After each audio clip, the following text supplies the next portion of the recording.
那讲咱人要回去的时阵，拢希望讲会当伫家己的厝里过往。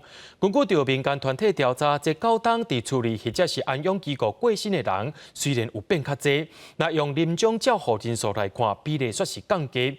因也呼吁民众、呼吁政府讲，那准备互人会当快活离开世间，就要提升社区医疗的程度。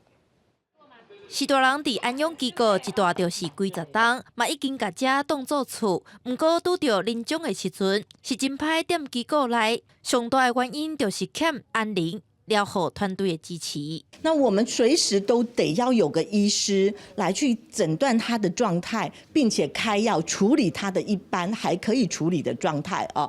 那这个时候呢就缺乏了，因为没有 order 嘛，没有医嘱嘛，又没有药局在旁边。那怎么把这个程序弄好来，让我们可以在机构医疗，而不要去医院医疗？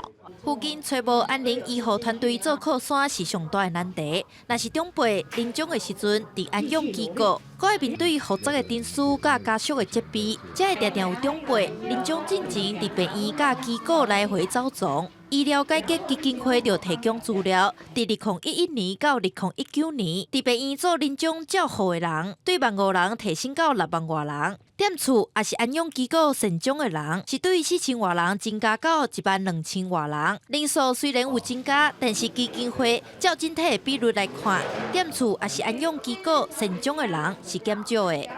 我们可以看到这个手板里头的曲线，哈，就它是一路往下走的，好，那也就是说，今天台湾有意愿做安宁的民众，哈，如果有5个是在医院里头的话。 只有1个是在社区。